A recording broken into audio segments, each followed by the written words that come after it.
Boa noite, pessoal, tudo bom? Em primeiro lugar, eu quero agradecer muito todas as palavras de carinho, todas as palavras de incentivo que vocês me remeteram. Eu estou muito feliz porque esse é um projeto que eu tenho há bastante tempo e que agora eu estou colocando em prática. E isso para mim é muito importante. Esse contato com vocês também é uma coisa muito especial. Eu estou muito contente. Muito obrigada pelas pessoas que se inscreveram, pelas pessoas que estão me prestigiando e assistindo. Muito obrigada de coração.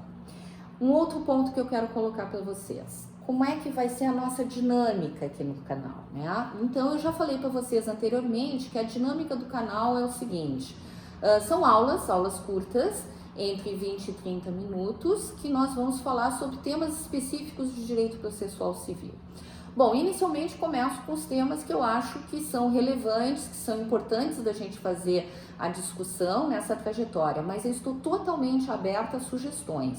Se vocês quiserem que eu aprofunde um tema, se vocês quiserem que eu traga um outro tema que eu ainda não trouxe, escreve aqui nos comentários, pede, que não tem problema, eu vou preparar com todo carinho uma aula bem bacana para conversar com vocês, porque isso aqui eu quero que seja um diálogo, apesar de termos a internet, uma câmera, mas é um diálogo, eu quero estabelecer uma conversa com vocês e também tentar suprir as necessidades de cada um de vocês. Então, esse é o ponto de organização. E por fim, o último ponto para organizar a questão, eu vou postar 2 vídeos semanais. Um vai ser terça-feira às 19, como esse, e o outro vai ser na sexta-feira ao meio-dia. Então, vou tentar manter esse ritmo, essa periodicidade e a gente segue nessa conversa. Então, agora vamos à aula propriamente dita, vamos começar. Então, antes de entrarmos propriamente em processo civil, é necessário que a gente dê pelo menos uns 2 passos atrás. A gente tem que fazer um chãozinho para a gente entrar no processo propriamente dito. Então, nós temos que pensar o seguinte: no momento que nós temos uma vida em sociedade, conflitos se estabelecem, né? E o grande objetivo social é a manutenção da paz social. Então, como é que vai funcionar isso? Esses conflitos, eles surgem porque existe resistência de uma parte em relação à outra, e a gente não pode esquecer que a solução desses conflitos é um monopólio estatal. Então, somente ao Estado é vetado ao particular a solução. Então, é o Estado que é chamado para solucionar esse conflito. Num segundo momento, eu tenho que dizer para vocês que existem 3 formas de solucionar o conflito. A primeira, a mais antiga, que é a autodefesa, ou também conhecida como autotutela, é aquela que a grande característica é a ausência de juiz e a imposição de uma parte em relação à outra, né? Da vontade de uma parte em relação à outra. Bom, hoje em dia ainda temos autotutela? Sim, temos. O exemplo são as guerras, o exemplo é lá no direito penal, estado de necessidade, legítima defesa, então, mas não é uma regra, é uma exceção. A segunda forma de composição dos conflitos, nós temos a autocomposição. Essa autocomposição ainda está na esfera das partes em si, ainda não tem o juiz, eu ainda não tenho um terceiro imparcial, eu estou ainda na esfera dos brigões, vamos dizer assim, das partes que entraram em conflito e que não se entendem. Bom, dentro dessa autocomposição, eu tenho 3 formas de autocomposição. A primeira seria a renúncia, ou seja, uma desistência unilateral. Uma das partes renuncia o direito, renuncia o problema e deixa tudo para o outro lado. O outro lado ganha integralmente e essa parte sai do conflito renunciando àquilo que ele estava postulando inicialmente. Uma segunda forma seria a submissão. Essa submissão também é conhecida por reconhecimento, tá? Ou renúncia à desistência. Uma das partes, apesar de não concordar, submete-se à decisão da outra. Então, ele até queria, mas não dá, então ele se submete e é uma forma de composição do conflito. A terceira forma seria a transação. Essa transação seria mais civilizada, concessões recíprocas, vai ter perdas de um lado e ganhos, como vai ter perdas e ganhos do outro lado, é uma forma mais consensual, realizada entre as partes que vão chegar à solução daquele litígio. Muito bem. E a terceira forma é a heterocomposição. Então, a heterocomposição necessita ter o quê? Hétero. Tem um sujeito imparcial, um sujeito que não está dentro daquela relação de conflito. Esse sujeito imparcial é o Estado, que vai se personalizar na figura do juiz. Esse sujeito imparcial vai exercer, então, uma das funções do Estado de Direito. Nós temos 3 funções do Estado, adotando a teoria do Montesquieu. Então, nós temos a função legislativa, a função executiva e a função judiciária. A jurisdição encontra-se nesta última. E é sobre a jurisdição que a gente pretende falar na aula de hoje. Então, eu trouxe para vocês um conceito clássico, um conceito que é do Antônio Carlos de Araújo Sintra, da Ada Pellegrini Grinover e do Cândido Rangel Dinamarco, né? Esse conceito está naquele livrinho, Teoria Geral do Processo, que é um clássico dentro de TGP, né? E eles resumem muito bem o que é a jurisdição. Então, eu vou pedir a permissão de vocês só para ler o conceito, porque em cima dele nós vamos trabalhar. Muito bem, dizem os autores, jurisdição é uma das funções do Estado, já vimos isso. Então, temos legislativo, executivo e judiciário. Jurisdição é uma das funções do Estado, mediante a qual o Estado, se substitui aos titulares dos interesses em conflito. Então, nós vimos heterocomposição, os titulares estavam em conflito, não conseguiam se resolver, surge o Estado em substituição à vontade desses. Imparcialmente, porque o Estado ele não assume nenhum dos lados, o Estado ele tem que se manifestar dentro dessa imparcialidade, buscar a pacificação do conflito que os envolve com justiça. Então, esse conceito de jurisdição faz que a gente entre, então, nas características da jurisdição.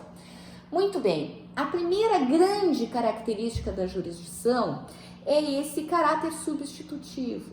A gente tem que lembrar o seguinte, o Chiovenda, ele afirma que existe este caráter substitutivo porque o juiz, o Estado, o juiz, se substitui à vontade das partes.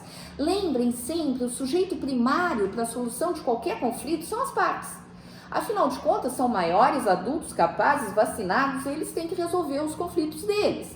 Não havendo composição amigável, então se parte para a procura desse terceiro.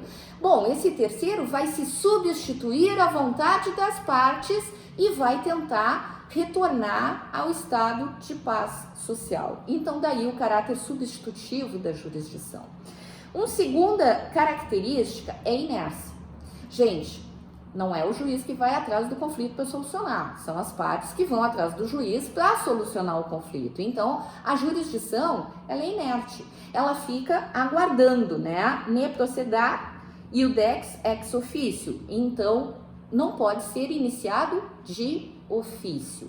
Nós temos isso, inclusive, 2 regras dentro do CPC, uma contida no artigo 2º do CPC e outra contida no artigo 141 do CPC, que traz que o processo se inicia por iniciativa das partes e que o juiz só pode julgar uma demanda dentro dos limites propostos pelas partes. Não cabe a ele, juiz, aumentar, alargar ou diminuir. Ele tem que se ater ao que as partes colocaram. Então, tá aí a característica chamada inércia.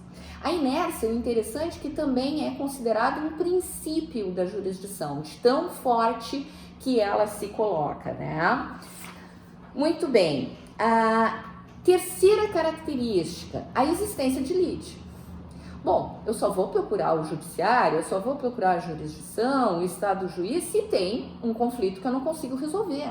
E essa lide, para o Carnelucci, é um conflito qualificado por uma pretensão resistida, né? Então, deve haver essa lide para que eu tenha, então, uma das características da jurisdição. Aqui eu posso abrir um parênteses, pode haver uma jurisdição voluntária, onde não haja lide, mas isso a gente vai conversar em alguma outra aula. Aqui a regra geral é que para que haja jurisdição é que exista lide. A quarta característica é a imutabilidade. Muito bem. No momento em que eu procuro o Estado juiz e ele sentencia, e sai o trânsito em julgado dessa decisão, ou seja, essa decisão não tem mais recurso, essa decisão se estabeleceu, ela se torna imutável, ela forma coisa julgada, e a coisa julgada é um dos direitos e garantias fundamentais que está lá na Constituição, no artigo 5º, inciso 36, né? O juiz, ele não pode mais alterar. Até o artigo 494 do CPC coloca que o juiz ainda pode alterar a sentença para corrigir de ofício a requerimento da parte inexatidões materiais ou erros de cálculo, que ele pode fazer isso através até dos embargos de declaração e por meio de embargos de declaração propriamente dito. Bom, aqui eu peço uma OBS, uma observação, presta atenção, seguinte, tem o juízo de retratação.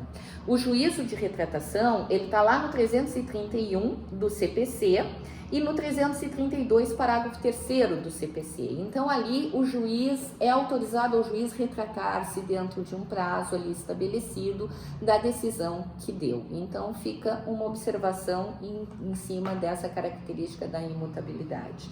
A quinta característica é a imperatividade. Muito bem, o Estado está lá quieto, esperando, e aí tu vais atrás, tu procuras ele para resolver. Ele resolve? Bom, a resolução, ela é imperativa, né? Existe uma autoridade, a decisão é dotada de autoridade e ela deve ser cumprida. Inclusive, se ela não for cumprida, o Estado te propicia formas de buscar a execução dessa decisão, né? Que a gente tem lá todo o cumprimento de sentença, quando a gente for falar em execução, que tem a ver com essa imperatividade. A imparcialidade é a sexta característica, e a imparcialidade é aquilo que se sabe. O juiz, ele tem que estar equidistante de ambas as partes, ele é o terceiro imparcial, é aquele que vai tentar dar a solução àquele conflito, resolver aquele caso concreto, para que as partes restabeleçam aquela paz social que inicialmente foi perdida. Existem dois artigos, o 144 e o 145 do CPC, que trata das hipóteses de suspeição e impedimento do juiz. Em alguma outra aula a gente vai falar também. Ali, então, o juiz ele não pode julgar porque ele perde essa condição de terceiro imparcial. Por fim, vamos falar então agora dos princípios da jurisdição. As características são essas, os princípios, eu escolhi 7 princípios para a gente conversar. O primeiro princípio é o princípio da investidura. O que quer dizer? A jurisdição ela só pode ser exercida por quem for corretamente investido no cargo de juiz. Como é que ele vai ser investido nesse cargo? Então, nós vamos buscar lá na Constituição Federal, artigo 37, inciso 2º, que traz que a investidura no cargo ou no emprego público depende de aprovação prévia em concurso de provas e títulos. Então, o juiz é o Estado que vai se colocar para solucionar aquele conflito naquele caso concreto. Ele está investido desse poder. Esse poder não pertence à pessoa do juiz, pertence ao Estado. E ele investe alguém para agir em seu nome. Muito bem. Um segundo princípio é a aderência ao território. Então, essa aderência ao território, cada órgão jurisdicional, cada juiz, cada tribunal, ele tem atuação em uma determinada região. A jurisdição é única e indivisível, ponto, isso é pacífico, mas a gente tem que estabelecer essa questão da territorialidade até mesmo por uma praticidade. Como é que um juiz daqui vai julgar um negócio no Rio Grande do Norte? Não tem condições.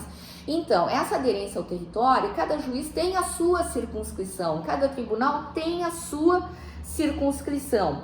Existem até algumas exceções colocadas na legislação processual civil, por exemplo, artigo 60, artigo 255, que trazem a ideia, por exemplo, se o imóvel está em municípios contíguos, um do lado do outro, então vai imperar a prevenção, quem decidiu primeiro vai ficar com o processo. Ou então na mesma região metropolitana, pode ser feitas citações, notificações de um oficial de justiça na outra, mas a regra é que haja aderência ao território. O terceiro princípio é a indelegabilidade. Bom, o juiz está investido dessa função estatal de julgar. Ele não pode delegar, a função não é dele, a função é do Estado juiz, e esse Estado juiz investiu esse juiz dessa autoridade de julgar. Jurisdição é dizer o direito, né? Então somente ao juiz cabe. Ele não pode passar para outra pessoa, ele não pode delegar uma função que não lhe pertence. A inevitabilidade é o quarto princípio que a gente vai conversar. Muito bem, a autoridade estatal, ela impõe, é inevitável, ela impõe essa solução. E aqui não cabe mais perguntar a vontade das partes. A vontade das partes podia ter sido perguntada lá no início, quando eles não procuraram o Estado juiz e tentavam uma autocomposição, uma transação, por exemplo. Aqui não tem essa, não tem que pensar, a parte gostou da decisão. Não, a parte não gostou da decisão. Não, a decisão está feita, está posta e ela é inevitável, não tem como fugir a essa decisão. O quinto princípio é a inafastabilidade. O que é a inafastabilidade da jurisdição, pessoal? É o seguinte, o juiz ele não pode declinar de ofício e deixar de atender alguém que procure o judiciário. O juiz tem que julgar. Ah, tá, mas isso não tem na lei. Buenas, usa lá a analogia, os princípios gerais de direito, tenta suprir a lacuna. O juiz não pode se furtar ao julgamento. A jurisdição é inafastável. Eu tenho que prestar a jurisdição uma vez que a inércia foi rompida, aquelas partes vieram ao judiciário, vieram nos procurar. Então, tem que ser dada uma solução para aquele conflito. Tá, mas não tem lei, sei lá. Vai ter que arrumar, vai ter que utilizar as normas gerais do direito, lá, a lei de introdução às normas gerais do direito, tentar ver qual é a composição. A gente sabe que hoje em dia o mundo caminha mais rápido do direito, então muitas vezes surgem esses problemas, vamos dizer assim, mas o judiciário ele não pode se furtar a julgar, né? Então, o artigo 5º, inciso 35 da Constituição, inclusive, ele coloca: a lei não excluirá da apreciação do Poder Judiciário lesão ou ameaça ao direito. E o artigo 140 do CPC também coloca: o juiz não se exime de decidir sob a alegação de lacuna ou obscuridade do ordenamento jurídico. Isso é a vedação do non licet, que é sem resultado. Existem exceções a esse princípio? Sim, existem. E no artigo 145, parágrafo 1º, eu tenho aquela questão do juiz, ele pode se declarar suspeito por motivo de foro íntimo. O que é foro íntimo? Ele não precisa declinar, ele não precisa dizer. Ele simplesmente se tem por suspeito e aí ele não vai julgar. Ele entende que a sua imparcialidade foi quebrada e ele não precisa declinar os motivos. E isso é motivo de foro íntimo, ele não precisa dizer o porquê. E o 217, parágrafo 1º da Constituição Federal, que traz que o Poder Judiciário só admitirá ações relativas à disciplina e às competições desportivas após esgotarem-se as instâncias da justiça desportiva reguladas nessa lei.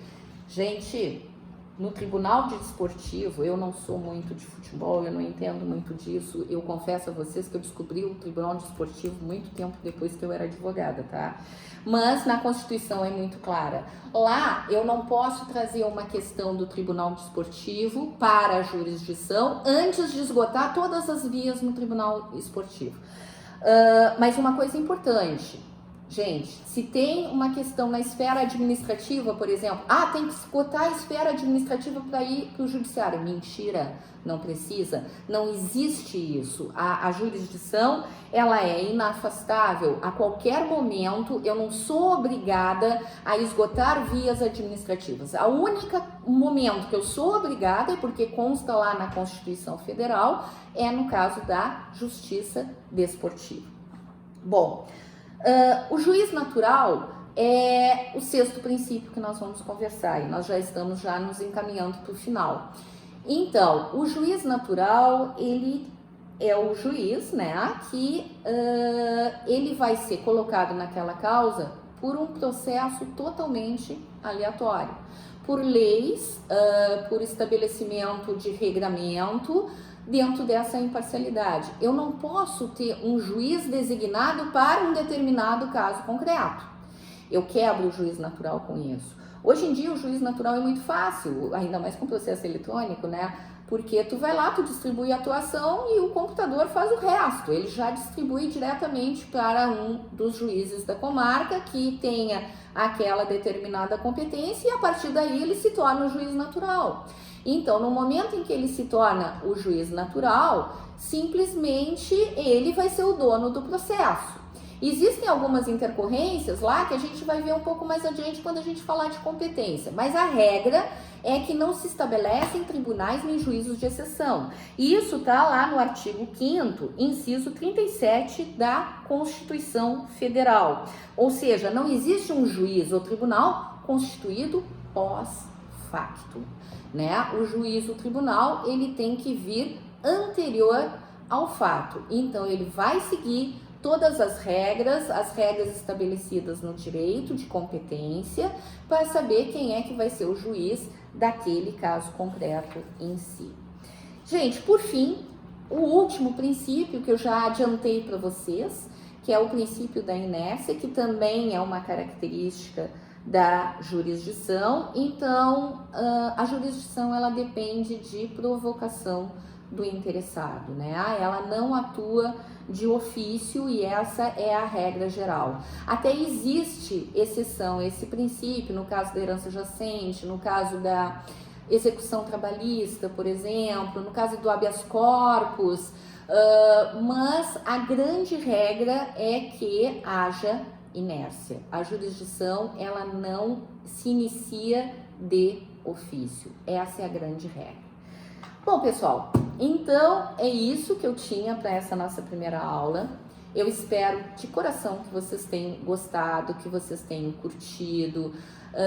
Reafirmo a minha felicidade de estar aqui nesse projeto novo com vocês. Também lembro todo mundo que se vocês quiserem uma aula específica, um tema especial, coloca aqui embaixo que eu vou olhar com todo carinho e vou tentar fazer uma aula super bacana para vocês. Gente, um grande beijo no coração de cada um. Muito obrigada pelo acompanhamento. Até o próximo vídeo, a próxima videoaula. Muito obrigada. Beijo!